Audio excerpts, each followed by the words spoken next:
అందరికి వందనములు. ఈరోజు ఒక డిబేట్ జరగబోతుంది.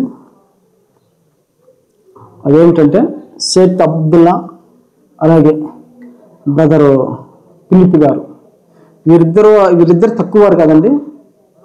ఒకరు వచ్చేసి జాన్ పాల్తో డిబేట్ చేశారు అబ్దుల్ గారు, ఒకరు వచ్చేసి ఫిలిప్ గారు వచ్చేసి వీకేఆర్ షోలో వన్ఎస్ ప్రోగ్రాంలో డిబేట్ చేసిన వ్యక్తి పాస్టర్ ఫిలిప్ గారు. మరి వీళ్ళకి కాల్ చేద్దాం. ఒక నిమిషం బ్రదర్, ఇప్పటికే సెకండ్ రౌండ్ కూడా పూర్తి అయిపోయింది. చివరి రౌండ్ బ్రదర్, సరే ఒక 10 నిమిషాలు ఉంటుంది టైమింగ్. బ్రదర్ స్టార్ట్ చేయమంటారా అబ్దుల్ బ్రదర్? స్టార్ట్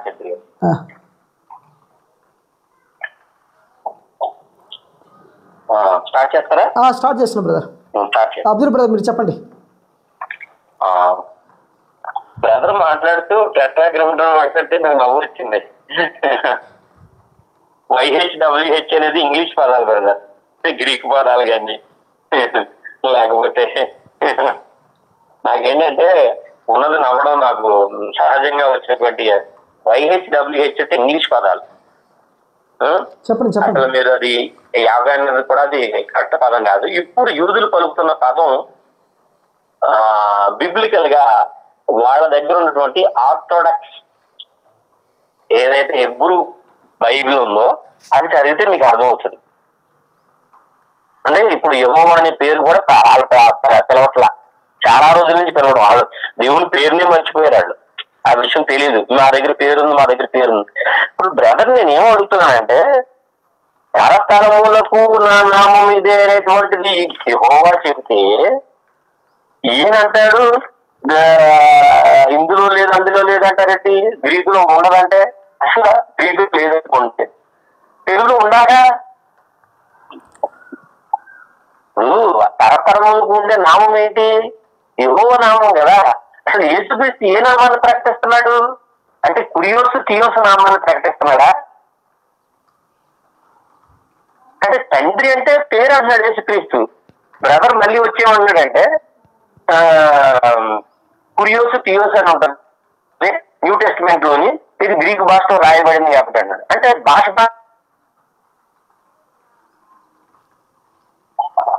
అంటే దేవుని పేరు మార్చుకుంటూ పోతారా? అసలు తండ్రి అంటేనే పేరు అని చెప్తున్నాడు ఏదో ఇక్కడ. అసలు ఆయన ఏం చెప్తున్నాడు? అసలు కాంట్రవర్సీ అయిపోతున్నాడు, కాంట్రడిక్ట్ అయిపోతున్నాడు ఆయన. అసలు ఆయన చెప్పే మాటకు అసలు తండ్రి అంటే పేరు నవ్వుతారండి. అసలు దాని గురించి నీ నామం బయలుపరిచిందంటే నామాన్ని నాకు బయలుపరిచాను అంటున్నాడు. ఆ బయలుపరిచిన నామాన్ని బ్రదర్ పిలుపు గారిని చెప్పమంటే చెప్పట్లేదే, చూపించట్లేదు బైబిల్ నుంచి. యూదులు చూస్తారు. యూదులు ఎవరు చూస్తారు? అనుజీ సమరయ్యని ఆవిడ వచ్చి నా కూతురికి ఇలా ఉన్నాయా, అనారోగ్యంగా ఉందంటే పిల్లలకు వేయటం మానేసి కుక్క పిల్లలకి వేస్తున్నారు. అంటే అన్యులు ఎంత హీనంగా చూశారు యేసుక్రీస్తు వారు అక్కడ. కుక్కలా యేసుక్రీస్తు వారు అన్నారు. అది స్టేట్మెంట్ యేసుక్రీస్తు వారు అన్నాడు. మళ్ళీ బ్రదర్ మాట్లాడుతూ వైద్యుడు లేకపోతే రోగులు అన్నాడు. అంటే వైద్యుడు రోగులు కలిసి తాగేస్తారా, కలిసి తినేస్తారా? అంటే ఎక్కడైనా ఉన్నది ఏ హాస్పిటల్లో జరుగుతుందా? వైద్యుడు తన తీసుకునే ఆహారం సపరేట్ గా తీసుకుంటూ వారితో సపరేట్ గా ఉంటూ వారికి ఇస్తాడు. ఒక వాడు కూడా మీరు చెప్పి మీరు ఇచ్చేదాన్ని కొద్దిగా చూసుకోండి. ఓకే, ఇది ఇలా ఉంటే యేసుక్రీస్తు వారు మళ్ళీ స్టేట్మెంట్ ఇస్తారండి. ఆ స్టేట్మెంట్ మీరు చూడండి. యేసుక్రీస్తు వారు దేవుడు అది ఇది అది ఇది అని వేస్తున్నాడు. అయినా బ్రదర్ ఫిలిప్ గారు కాస్తంత చూసుకుని చెప్పమనండి. మార్కు సువార్త 10:18 యేసు నన్ను సత్పురుషుడిని ఎలా చెప్పుచున్నావు, దేవుడు ఒక్కడే గాని మరి ఎవడునూ లేడు. మళ్ళీ ఇక్కడ దేవుడు అనే చెప్తున్నాడు. దేవుని పేరు చెప్పాలి ఇక్కడ. నేను మొదటి నుంచి అదే చెప్పాను. ఆయన ఏమై ఉన్నాడు, ఆయన అస్తిత్వం గురించి చెప్పుకుని వచ్చినప్పుడు దేవుని పేరుని చెప్పుకుంటూ రావాలి. ఇప్పుడు కురియోస్ థియోస్ అని పేరు చెప్పుకుంటూ వస్తారు ఇలాగా. అసలు తండ్రి ఆయన మత్తయి సువార్తలో రాయబడింది ఏంటంటే 23:9 భూమి మీద తండ్రి అని ఎవరికి పేరు పెట్టవద్దు అన్నాడు. అసలు తండ్రి అంటే పేరు ఏంటండి? అసలు బుర్రను కూడా ఎవరైనా చేస్తారు? అసలు ఆ మాట అంటారా? ఇలా అనొద్దు అలా అనొద్దు అంటున్నాడు పేదరు. దేవుడు అంటే తన సొంత కుమారుడు అంటే పాప శరీరాఘాతంతో చంపాడట. అన్నిటిది పౌలు గారు ఏం మాట్లాడుతున్నాడు? పౌలు గారు మాట్లాడిన మాటలు ఒక విషయం చెప్తాను వినండి. కొరింథీ రాసిన పత్రిక మొదటి కొరింథీ రాసిన పత్రిక 1:25 అనుకుంటాండి. అది అంటాడు దేవుని వెరుగుతనం అంట మనుషుల వెరుగుతనం కంటే గొప్పదంట. ఏంటిది? దేవుని బలహీనత అంటే మనుషుల బలం కంటే గొప్పదంట. అంటే దేవుడికి బలహీనత ఉంటుందా? ఏంటి రాయడం ఏంటి? అసలు రాయడం ఏంటండి ఇది? అసలు ఏముండదు బ్రదర్ పిలిపాడు. అసలు ఏమనుకున్నారు ఇది? అసలు ప్రజల మధ్య ఏం చెప్దామని దీన్ని తీసుకున్నారు నాకు అర్థం కావడం లేదు. తండ్రి అంటే పేరు తండ్రి అంటే పేరంట. నాకే ఆశ్చర్యంగా ఉంది.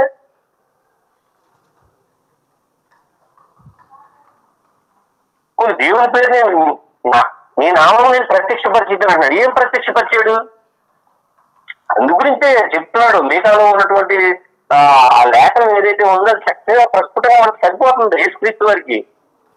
మీకా 2:11 వ్యర్థమైన మాటలు పలుకుచు అబద్ధికుడై ద్రాక్షారసమును బట్టి మద్యమును బట్టి నేను మీకు ఉపన్యాసము చేయుదునని అబద్ధమును చెప్పుచు ఒకడు వచ్చిన ఎడల వాడే జనులకు ప్రవక్త అగును.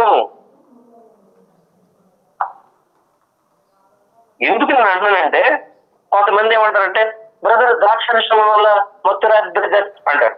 ద్రాక్షరసం వల్ల మత్తు వస్తుందని ఆదికాండము 9:21 ఉంది. పిమ్మట ద్రాక్షరసం తాగి మత్తుడై తన గుడారమును అర్థహీనుడుగా ఉండెను. నవ్వకండి. అంటే ద్రాక్షారసము యేసుక్రీస్తు వారు కూడా తాగారు అనేటువంటి విషయాన్ని మనకు తెలియజేస్తుంది. ఆయన కించును త్రాగుతూ వచ్చాడు కాబట్టి ఆయన ఏం తిన్నాడు? ఆహారం తిన్నాడు. సుంకరులతోనూ శాస్త్రులతో కలిసి సుంకరులోను వాళ్ళతోటి ఉన్నాడు. ఆయన కాదని అనలేదు. కాకపోతే వైద్యుడు ఎలా ఉండాలి? సపరేట్ గా ఉండాలి. పాపం పిలుగు వచ్చాడు, వేరే ఉండాలి. ఎక్కడున్నాడు ఆయన అంటే? ఇప్పుడు చెప్పుకొచ్చారు, బ్రదర్ గుర్తు చేసుకొచ్చారు తను మాట్లాడుతూ. దేవుడు తన సొంత కుమారుడు పాప శరీరాకారమా? అదేంటిది పాప శరీరాకారం ఏంటండి? శరీరం ఆకారం అంతా పాపంతో ఉందన్నమాట. దానికి లింక్ మీకు నేను చెప్పుకొస్తాను. అయితే యేసుని సత్పురుషుడని ఎలా చెప్తున్నావు? ఇక్కడ ఒక ఆయన వచ్చి అడుగుతున్నాడు, సత్పురుషుడని నన్ను ఎలా చెప్తున్నావు? దేవుడు ఉన్నాడు, దేవుడు ఒక్కడే సత్పురుషుడు అని చెప్తుంటే నేనేసుక్రీస్తు దేవుడు అంటున్నాడు. ఆయన స్టేట్మెంట్ నేను కొట్టేస్తున్నారు. బ్రదర్ ఫిలిప్ గారు ఇప్పుడు ఆయన చెప్పారు కదండి, ఆయన దానికి నేను వస్తున్నానండి. గలతీ యేసుక్రీస్తు వారు ఏమై ఉన్నారు? శాపగ్రస్తుడై ఉన్నాడని చెప్తున్నాను బైబిల్. గలతీ 3:14 ఇందు గూర్చి మ్రాని మీద వేలాడిన ప్రతి వాడును శాపగ్రస్తులను రాయబడి ఉన్నది. ఓకే అండి.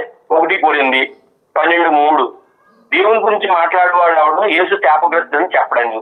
ఇది ఎవరు రాశారు? గలతీ పౌలు గారు రాశారు. 1 కొరింథీ పౌలు గారి ద్వారా వచ్చింది.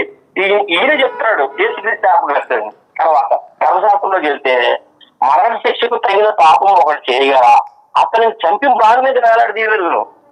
అసలు మరణకరమైన శిక్ష ఏం చేశాడు యేసుక్రీస్తు వారు? అసలు మరణకరమైన పాపం ధర్మశాస్త్ర ప్రకారంగా ఆయన ధర్మశాస్త్రం మీదే కాబట్టి అది వచ్చింది. నేను చెప్పేది అదండి.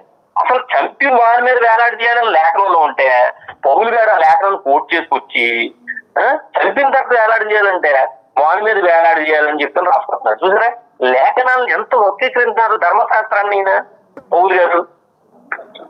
యేసువారి గురించి అంత వక్రీకరణ ఏంటి బ్రదర్ ఇది? అంటే యేసువారు శోధింపబడ్డాడు సాతాను తోటి. దాని గురించి మాట్లాడుకుంటే అసలు అది ఆయన లూకాసు వార్త 4:13 అపవాది ప్రతి శోధనను ముగించి కొంతకాలం ఆయనని విడిచిపెట్టాను. కొంతకాలం మాత్రమే ఆయన విడిచిపెట్టింది. కింద ఇంగ్లీష్ లో ఏమంటారు? సీజన్, ఒక్క సీజన్ మాత్రం విడిచిపెట్టింది. బ్రదర్ మీకు 1 minute క్లోజ్ చేయండి. అదండి 1 minute. ఓకేనా మిత్రమా? అసలు సత్పురుషుడు ఎలా చెప్తున్నావు అనేటువంటి విషయాన్ని యేసుక్రీస్తు వారు ఏమంటున్నారు? దేవుడు ఒక్కడే సత్పురుషుడు. ఎందుకంటే సత్పురుష అనేటువంటి గుణాలు దేవునికి ఒక్కడికే ఉంటాయి. ఓకే ఓకే మిత్రమా? Okay okay brother. Brother Dilip గారు, థర్డ్ రౌండ్లో మీ వాదన వినిపించండి బ్రదర్. స్టార్ట్ చేయమంటారా? చెప్పినట్టు 50 అనే పదం ఇంగ్లీష్ వాటి స్టార్ట్ చేశాను. మీరు చెప్పండి అబ్దుల్ గారు, మీరు టైం స్టార్ట్ చేశానులే, మీరు సైలెంట్గా ఉండండి. చెప్పండి ఫిలిప్ గారు. ఇంకోటి 50 అనే పదము టెట్రాగ్రామ్ అనే పదము ఇంగ్లీష్ పదం అన్నట్టు చెప్పారు. దాన్ని ఏమంటే 4 వర్డ్స్ ఉన్నాయి కదా, ఆ వర్డ్స్ ని హిబ్రూ పదమే, దాని వల్ల యూదులు అనేది పలకరు. దాని ప్లేస్ లో వాళ్ళు పలికే పదం ఏమంటే అడునాయ్ అనే పదం అంటే ప్రభువు అన్నట్టుగా పలుకుతారు. అదేవిధంగా జనరల్ గా వాళ్ళు ప్రార్థన చేసుకునేటప్పుడు కానీ ప్రేయర్ చేసుకునేటప్పుడు కానీ యూదులు పలికే జనరల్ నామం ఏంటంటే ఆ చిన్న ఉంటారు.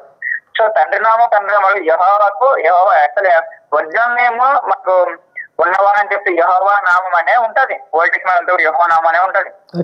ఆ నామం అనేది మనకు న్యూ టెస్టిమెంట్ కనపడదు. ఎందుకు కనపడదు అంటే ఆ వర్డ్స్ లేవు గ్రీకులో. అందుకనే మీరు చెప్పేదంతా చూసినప్పుడు చెప్పేదంతా ఓల్డ్ టెస్టిమెంట్ చూడండి, యెహోవా అని ఎక్కడ ఉంటారో అక్కడ మాక్సిమం గ్రీక్ టెస్టిమెంట్ లో ప్రభు అనే వాడు ఎక్కువగా వాడతాడు. ప్రభు అనే వాడు ఎక్కువగా వాడతాడు. ప్రభు అంటే దేవుడు అనే అర్థం కింద వస్తుంది. సో దేని ప్రకారం వాటిని వాడతాడంటే ఆ పదాలు లేవు కాబట్టి గ్రీక్ లో. ఇంకోటి ధర్మశాస్త్రం మీరాడు ఎక్కడ మీరాడు? ఎక్కడైతే యేసుక్రీస్తు మీరాడని వాళ్ళు అంటున్నారో అక్కడ ఆయన మంచిగా చేశాడు. ఎక్కడ ఆయన మీరలేదు. వాళ్ళు ఏది అక్కడ ఒక సబ్బద్దినం మనిషిని స్వస్థపరిచినప్పుడు అదే ఆయన మీరినట్లేదు. ఆయన ఏం చేస్తాడు? మనిషి యొక్క అవసరతను గుర్తించి చెప్పారు కదా ఏమని, సబ్బత్ అనేది మనిషి దినం వరకే కానీ ఆ మనిషి అనేది సబ్బత్ కడుపు కాదని కూడా కంప్లీషన్ ఇచ్చాడు కదా దాంట్లో. అదొకటి. అక్కడ వాళ్ళు అన్నారు మీరినట్టు. రెండోది ఏమంటే మీ శిష్యులు చేరు కడుక్కోకుండా తింటున్నారు అన్నారు. అక్కడ కూడా వాళ్ళు ధర్మశాస్త్రం మీరేనంటే చెప్పారు. ఆయన చెప్పాడు మీరు బయట ఇది బాహ్యశరీరంలో చూస్తున్నారు కానీ అంత శరీరం అన్నట్టు మాట్లాడాలి ఆయన. అది కూడా మీరునట్టే కాదు. తర్వాత ఆయన పాపలతో రోగులతో ఉన్నట్టు రోగులు డిఫరెంట్ గా వైద్యులు డిఫరెంట్ గా ఉన్నారు కదా అని చెప్పాడు. ఆయన డిఫరెంట్ గా ఉన్నాడు. ఏనాడు ఆయన అన్నాడు కదా నాలో పాపం ఉన్నదా మీరు స్థాపించగలన్నప్పుడు ఆయన ఏ పాపం చేశారు? ఎవరు స్థాపించలేదు. ఆయన ఎవరు స్థాపించలేదు. ఆయన పాపం ఉన్నాడు. వైద్యం వేరుగా ఉన్నామంటే ఈరోజు మన రోగం కదా డాక్టర్ మన దగ్గర చేతికి వస్తారు. అంటే డాక్టర్ హాస్పిటల్లో ఉండదు, మన రోగం ఇంట్లోనే ఉంటుంది. మరి మనకైతే డాక్టర్ అవసరం. డాక్టర్ మన దగ్గరకు వస్తేనే కదా మనం బాగుపడేది. వేరేగా ఉండాలని మాట్లాడుతున్నాడు.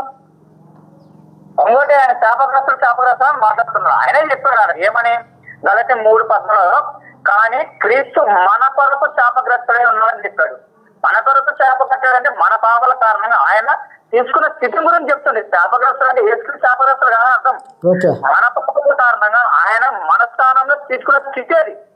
ఎందుకంటే 2 Corinthians 5:20 యేసు పాపం లేనివాడు. ఆయన తన మీద మన స్థితిని తీసుకున్నాడు. ఆయన తీసుకున్నాడు కాబట్టి ఆయన శాపగ్రస్తుడు అని చెప్పాడు. ఆయన చెప్పాడు, క్లారిటీ ఇచ్చాడు. క్రీస్తు మన కొరకు శాపగ్రస్తుడే వాడు వాడాడు. మనకు ధర్మశాస్త్రంలో నుండి విమోచించను అని చెప్పాడు. అయితే ఒక శాపగ్రస్తుడు అన్నారు కాబట్టి ఎస్పీ శాపగ్రస్తుడు అని చెప్పాడు. శాపగ్రస్తుడు చెప్పలేదు.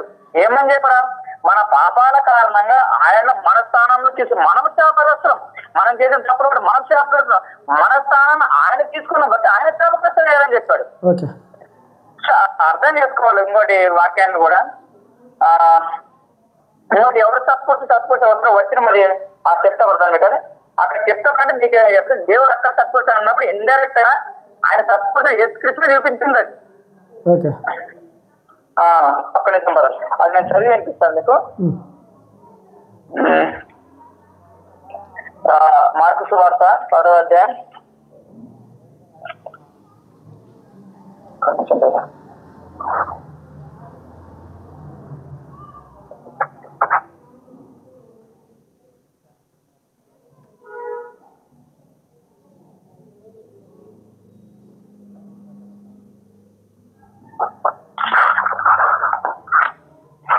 చూస్తున్నా కదా. అంటే ఆయన ఎవరు సపోర్ట్ అయినప్పుడు ఇండైరెక్ట్ గా యేసుక్రీస్తు మీరు ఎవరన్నా అనుకుంటే ఆయన అనుకున్నది ఆయనే. యేసుక్రీస్తు సపోర్ట్ అన్నట్టే చెప్పాడు. ఆయన విష్ణు ఏమన్నారు అంటే మీరు ఎలా అనుకుంటున్నారు అంటే దేవుడు అక్కడ కాదంటే ఆయన ఇండైరెక్ట్ గా యేసుక్రీస్తు దేవుడు అని చెప్పాడు విషయాన్ని ఆయన చెప్పాడు కదా అక్కడ. ఓకే, ఇంకా టైం ఒక 3 నిమిషాలు ఉంది బ్రదర్, చెప్పండి. బ్రదర్ ఈ 3 నిమిషాలు మీరే వార్త కంక్లూజన్ చేసేయండి. బ్రదర్ ఈ 3 నిమిషాలు మీరు వార్త కంక్లూజన్ చేసేయండి అంటున్నా. బైబిల్ వెలుగులో యేసు ఏమైనాడు అనే దాని మీద నేనేమంటున్నా అంటే, ఓకే బ్రదర్, ప్రజలు నిర్ణయం తీసుకుంటారు, వాళ్ళ ద్వారా మనము తీసుకున్న జడ్జిమెంట్. బైబిల్ వాక్యానుసారంగా ఫిలిప్ బ్రదర్దే నాకు కరెక్ట్ అనిపిస్తుంది బ్రదర్ ఈ విషయంలో. ఎందుకంటే బైబిల్ అర్థం కావాలంటే పరిశుద్ధాత్మ దేవుని సహాయం కావాలి మొట్టమొదటిసారిగా. మనకు లోకల్ నాలెడ్జ్తో పని లేదు, కానీ బైబిల్ అర్థం కావాలంటే పరిశుద్ధాత్మ సహాయం ద్వారానే మనం బైబిల్ అర్థం చేసుకోవచ్చు నాకు అనిపిస్తుంది. కానీ ప్రజలకు మట్టుకు ఈ డిబేట్ ఇడిచిపెడుతున్నా, వాళ్ళు ఎలా